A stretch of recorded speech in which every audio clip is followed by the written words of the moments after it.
बहुत कम लोगों को मालूम है कि नौलखा की तरह किला लाहौर में दो और इमारत भी ऐसी हैं जिनकी छत नौलखा की तरह ही है। इनमें से एक इमारत तो ट्रेजरी या ख़जाने की इमारत कहलाती है और दूसरी इमारत खिलवत खाना, और यही खिलवत खाना हमारा आज का मौजू है। अब इसके कि मैं आपको इस इमारत के आर्किटेक्चर और इसकी डेकोरेशन के बारे में बताऊं, मुनासिब ये होगा कि मैं आपको इसके महल वकूअ के बारे में थोड़ी सी इंफॉर्मेशन दे दूं। इस इमारत के शुमाल की जानब इस किले का इख्तितामिया है, यानी ये बिल्डिंग जो किले का शुमाली सरहद है उसके ऐन वस्त में वाक़ है और इसके आगे सिर्फ किला की फसील है। जबकि इसके मशरक़ में एक छोटा सा गुंबदनुमा इमारत है, इसको मुसम्मन बुर्ज आप कह सकते हैं, लेकिन इस किला का वो असल मुसम्मन बुर्ज नहीं है, इसको उर्फ़ आम में लाल बुर्ज कहते हैं। और ये किला की इस किला की या इस हमाम की मशरक़ी जानब वाक़ा है। बिल्कुल इस बुर्ज के अपोजिट यानी दूसरी तरफ, या हम यूँ कहिए कि मगरब की जानब बिल्कुल ऐसा ही एक और बुर्ज है, इसको स्याह बुर्ज के नाम से याद किया जाता है। खिलवत खाना दरअसल एक बहुत बड़े कॉम्प्लेक्स का एक हिस्सा है। इस कॉम्प्लेक्स के जो बाकी हिस्से हैं उनमें एक तो ये तालाब है जिसके एक साइड पे मैं इस वक्त बैठा हूँ। इसके चारों जानब कोनों में एक एक सीढ़ी है जिससे उतरकर इस तालाब में दाखिल हुआ जाता है, जबकि इसके अन वस्त में एक आप फवारे की बर्बादशुदा शक्ल देख रहे हैं।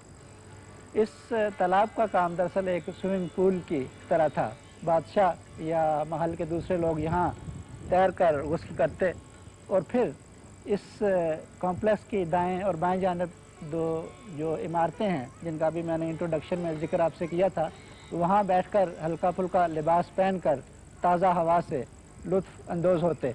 जब इन इमारत का मैं आपसे तफसील से जिक्र करूँगा तो आप ये ख़ुद महसूस करेंगे कि नहाने के बाद वहाँ बैठकर ताज़ा हवा से किस कदर इंसान को ताज़गी और क्या कहना चाहिए कि सेहत अफजा उसको एटमॉस्फेयर मुयसर आता था। इस तालाब की एक खसूसियत ये है कि अगर इसका आप जायज़ा लें तो आप देखेंगे कि इसकी कोई आउटलेट नहीं है। आउटलेट इसकी दरअसल आपको वहाँ नज़र आ रही होगी, जहाँ अभी पहुँचकर मैं आपको बताऊँगा। यहाँ से ये पानी नीचे चला जाता था और आपने ये भी देखा होगा कि इस किला से मुंसलिक बहुत सी ऐसी दास्तानें हैं जिनमें यह बयान किया गया है कि इस किला से एक सुरंग आगरा जाती थी, या एक सुरंग किला अपना मकबरा जहांगीर जाती थी, या एक और सुरंग रावी पार करके दूसरे हिस्से को जाती थी। ये सब दास्तानें हैं, इनका जिक्र मैं तफसीलन आपसे करूँगा, लेकिन इस वक्त ये बताना मकसूद है कि इस किला के इस जानब नीचे नीचे एक बहुत बड़ा बरामदा सा है और ये पानी यहाँ से ही उस बरामदे में चला जाता था। तालाब से कोई तकरीबन 15 फुट अगर जनूब की जानब आएँ तो हमने कमरों की एक तवील कतार मिलती है। ये कमरे इस तरह अरेंज किए गए हैं कि 5 कमरे मगरबी सिमत में हैं और 5 कमरे मशरक़ी सिमत में। ये तमाम के तमाम कमरे एक छोटे से कॉरिडोर से अपने एक दूसरे के साथ मुंसलिक हैं। बीच में जो 11वां बड़ा कमरा है वो दरअसल एक वेस्टिब्यूल या छोटे से बरामदे का काम करता था, और इस कमरे में से ही गुजर कर लोग या महल के रहने वाले पाई बाग जाते और पाई बाग से इस तरफ आते थे। कमरों की इन कतार के इख्तितामियों पे जो 2 कमरे थे वो दोनों के दोनों 2 मंजिला थे। इन 2 कमरों में से सिर्फ जनूब मशरक़ की जानब जो कमरा है वो किसी हद तक बचा हुआ है और मेरी पुश्त पर आपको वो कमरा इस वक्त नज़र आ रहा है। इस कमरे की अगर आप एक्सट्रीम उस जानब देखें तो एक तो आपको साफ़ ये नज़र आएगा कि दरमियान में इसकी एक छत थी जो अब गिर चुकी है। दूसरा ये कि ऐन मशरक़ की जानब हमें कुछ छोटे छोटे दर नज़र आ रहे हैं।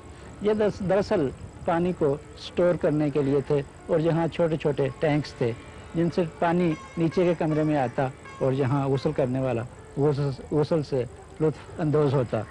इस कमरे में ठंडे गर्म पानी का इंतज़ाम था और साथ ही साथ इस कमरे में वो पाइप्स भी आते थे जिनसे गर्म हवा इन हमामों में सप्लाई की जाती थी। अगर हम थोड़ा शुमाल की जानब जाएं तो हमें उन पाइप्स के आसार अभी भी नज़र आते हैं। और ये है इस कॉम्प्लेक्स का मशरक़ी हिस्सा। मुझे ये महसूस होता है कि इस हिस्से में कभी यहाँ भी कमरों की एक कतार थी। और अगर ये जो पुश्त पे मेरी दीवार है इसका मुताला करें और उसके जो नशेबो फराज बने हुए हैं उनको देखें तो ऐसा महसूस होता है कि यहाँ जो कमरों की कतार थी वो 2 मंजिला थी, लेकिन वक़्त के हाथों वो मुकम्मल तौर पर बर्बाद हो चुकी। सहन के शुमाल मशरक़ की जानिब एक सीढ़ियों का एक सिलसिला नीचे की जानिब जाता है। और अभी थोड़ी देर पहले मैंने आपको इस चीज़ का बताया था कि जो हौज़ का पानी है वो भी ज़मीन के नीचे दाखिल हो जाता है, और उन सुरंगों का भी जिक्र किया था जहाँ वो पानी जाता है और फिर वहाँ से उस पानी को किला के हिस्से से बाहर निकाल दिया जाता है। ये सीढ़ियाँ उस सुरंग की जानिब जाती हैं। और आइए अब इस हिस्सा का जो मगरबी सिमत है उसका भी एक जायज़ा लें। इस जानिब भी कमरों की छोटी बड़ी बहुत सी कतारें हैं और बेशुमार इस जानिब कमरे बने हुए हैं। कुछ कमरे अव्वलीन या शुरू में तो गालिबन 2 मंजिला होंगे, लेकिन अब जो हिस्से बच गए हैं वो तमाम के तमाम 1 मंजिला इमारत में बदल चुके हैं। बाहर से देखने में ऐसे ही लगता है कि कभी ये इमारत 2 मंजिला थी, लेकिन यहाँ जो आपको ओपनिंग्स नज़र आ रही हैं ऊपर की जानिब, उनका मकसद सरीहन एक रोशनदान का था और वो दूसरी मंजिल की निशानदही नहीं करती। यहाँ जो कमरे हैं उनका उनमें से अक्सर कमरों का मकसद यही था कि जो एक आम गुस्ल खाने का होता है। ताहम अगर इस जानिब से हम हटकर पीछे की जानिब जाएं और अठदरा के सहन में पहुंच जाएं तो वहाँ हमें एक छोटी सी डेकोरेटिव आर्च नज़र आती है, और वो हमें किसी हद तक या यूँ कहिए कि बहुत हद तक शालामार बाग की उस कंस्ट्रक्शन की याद दिलाती है जिसे हम सावन भादों कहते हैं। यहाँ कंस्ट्रक्शन कुछ इस तरह है कि नीचे 25 दर बनाए गए हैं और हर दर के सामने छोटी सी एक मल्टीफाइल आर्च है जो शाहजहानी दौर की गमाजी करती है। ऊपर आपको एक तख्ता बाहर की जानिब निकला हुआ नज़र आ रहा है। पानी इस तख्ते के ऊपर से नीचे गिरता था, वो गिरता इस तरह था, इतना साइंटिफिक निज़ाम था कि वो एक चादर की सूरत में नीचे गिरता, जबकि इन तमाम छोटे छोटे जो दर बने हुए हैं इनमें एक एक चिराग जल रहा होता। अब आप खुद ही अंदाज़ा कीजिए कि पीछे चिराग जल रहे हों और आगे पानी की चादर गिर रही हो तो नज़ारा किस कदर हसीन होगा। और यह है वो इमारत जिसे खिलवत खाना कहते हैं, और इसी इमारत के नाम पर ही ये सारा कॉम्प्लेक्स खिलवत खाना के नाम से मशहूर है। इस इमारत की जो अहम खसूसियत है वो इसकी छत है।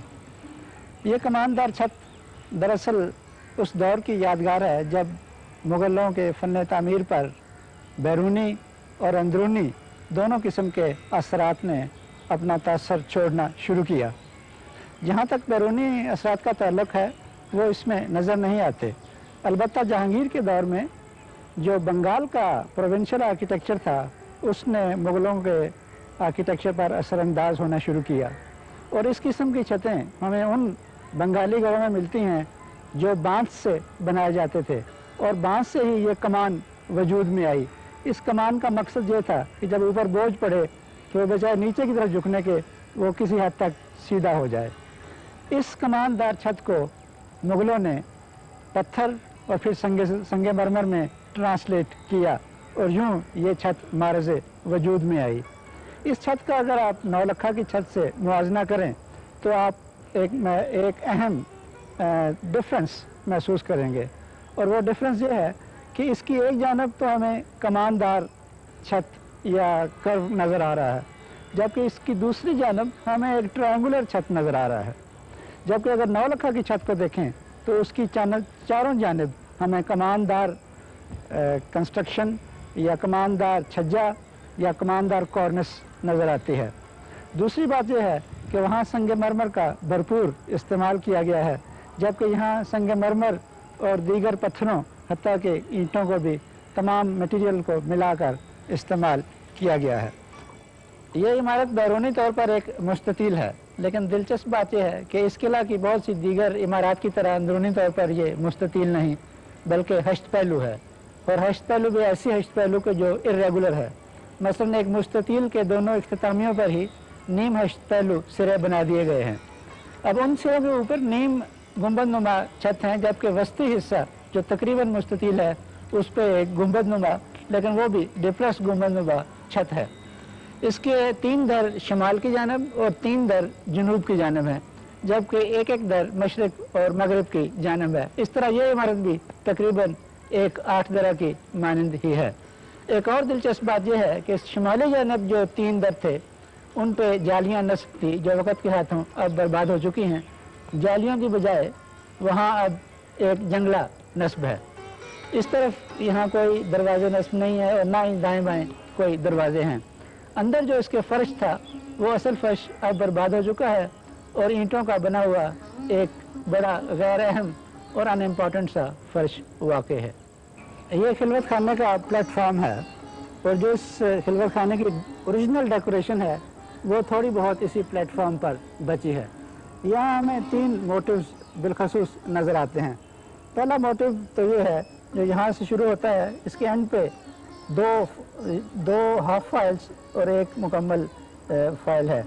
ये यहाँ से शुरू होकर इस तरफ चला जाता है जैसे कि आप यहाँ देख सकते हैं। दूसरा जो डेकोरेटिव मोटिव है वो ये 4 फाइल्स पर मुश्तमिल है और ये हर 2 बड़े फाइल्स के दरमियान ये मोटिव है। तीसरा डेकोरेटिव मोटिव जो है वो यहाँ एक फ्रीज की सूरत में हमें चलता हुआ नज़र आता है। अवलीन एक ब्रैकेट है जिसका रुख नीचे की जानिब है। इस ब्रैकेट के इख्तितामिया पे 2 छोटी छोटी पत्तियाँ हैं और इन पत्तियों के बीच में एक छोटा सा गुंचा सा बना हुआ है। इसे अगर हम रोज़ बड मोटिव या रोज़ बड एलिमेंट कहें तो गलत ना होगा। ये तमाम की तमाम फ्रीज इस प्लेटफॉर्म के चारों जानब फैली हुई है। ये इमारत जिसे हम खिलवत खाना कहते हैं और इसके इर्द गिर्द जो कॉम्प्लेक्स है उसका हमने आपसे एक भरपूर तारुफ कराया। इसी तारुफ के दरमियान ये बात भी तय हुई कि ये इमारत जिसे खिलवत खाना कहते हैं ये दरअसल एक ट्रांजिशन का दौर था और इसका जो क्लाइमैक्स था वो हमें 9 लखा जैसी इमारतों में देखने में मिला। इजाज़त चाहता हूँ। खुदा हाफिज़।